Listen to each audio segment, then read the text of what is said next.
Hi, hello student, hello everyone, welcome to you, welcome again in Bongo Pathsala। আর আজকে ক্লাসে আমরা discuss করব হচ্ছে সায়েন্সের কিছু মজাদার প্র্যাকটিক্যাল। ওকে, তুমি সিন দেখো আজকে সানডে, আর সানডে মানেই হচ্ছে সায়েন্স এক্সপেরিমেন্ট করার দিন। আর সেই কারণে কিন্তু আজকে আমরা একটা সিম্পল কিন্তু হচ্ছে অনেক বেশি হচ্ছে সায়েন্সের লজিক কাজ করছে এরকম একটা প্র্যাকটিক্যাল আজকে দেখবো। ওকে, তো স্টুডেন্ট চলো এবার তাহলে শুরু করা যাক।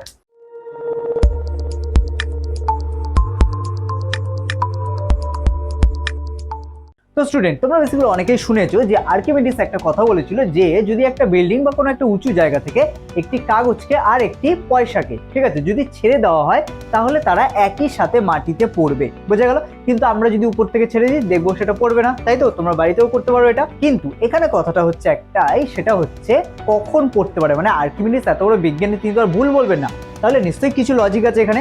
আর সেই লজিকটাই কিভাবে কাজ করে সেটাই আজকে আমরা প্র্যাকটিক্যাল করে দেখবো। ওকে, তো স্টুডেন্ট এখানে আমরা হচ্ছে যে কাগজটা নেবো সেটা একটু ছোট করে নেবো, তাহলে আরো বেটার বুঝতে পারবো। ঠিক আছে, তো না এবার দেখো আমরা যদি দুটোকে একসাথে ফেলি, মানে আর্কিমিডিস বলেছিল যে উঁচু থেকে ফেললে সে দুটো একসাথে মাটিতে পড়বে, তাই তো? কারণ পৃথিবীর প্রত্যেকটা বস্তুকেই সমান পরিমাণ মাধ্যাকর্ষণ বল দিয়ে আকর্ষণ করে। ঠিক আছে, তো সেটাই একটু দেখে নেওয়া যাক। তো এখান থেকে দেখতে পাচ্ছ তোমরা, এবার আমরা এটাকে ছাড়ছি। রেডি সেডি স্টার্ট গো।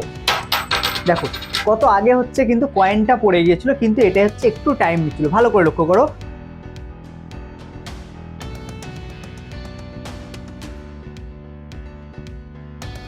তো স্টুডেন্ট এখানে দেখো দুটো বস্তু কিন্তু আলাদা আলাদা গতিবেগে নিচে পড়লো, এবং যেটা ভারী বেশি তার গতিবেগ বেশি ছিল এবং যেটা হালকা তার গতিবেগ কম ছিল। তাহলে এখান থেকে আমরা কি বুঝতে পারছি যে আর্কিমিডিস ভুল ছিল, তাই তো?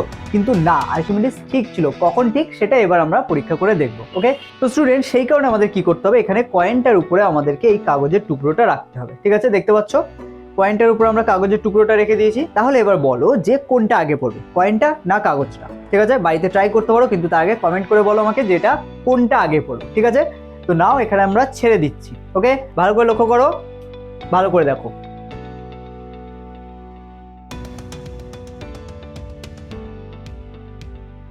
কে আগে পড়লো এখানে? আই হোপ তো এখানে তোমরা বুঝতে পেরেছো এটা কে আগে পড়েছে। এখানে কেউ আগে পড়েনি, এখানে দুজনেই সমান গতিবেগে পড়েছে এবং একই সাথে মাটিতে স্পর্শ করেছে।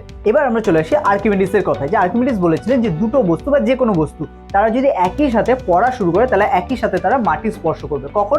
যদি হচ্ছে বায়ু না থাকে, বায়ুমণ্ডল যদি জিরো হয়ে যায়, বায়ুর যদি কোনো প্রেশার না থাকে, তখন কিন্তু যে কোনো বস্তু একই গতিবেগে মানে একই সাথে যদি পড়া শুরু করে তাহলে তারা একই সাথে মাটি স্পর্শ করবে। যেটা আমরা প্রথমে দেখলাম যে দুটো বস্তুকে আলাদা ছাড়া হলে তারা আলাদা আলাদা পড়ছিল। কেন পড়ছিল?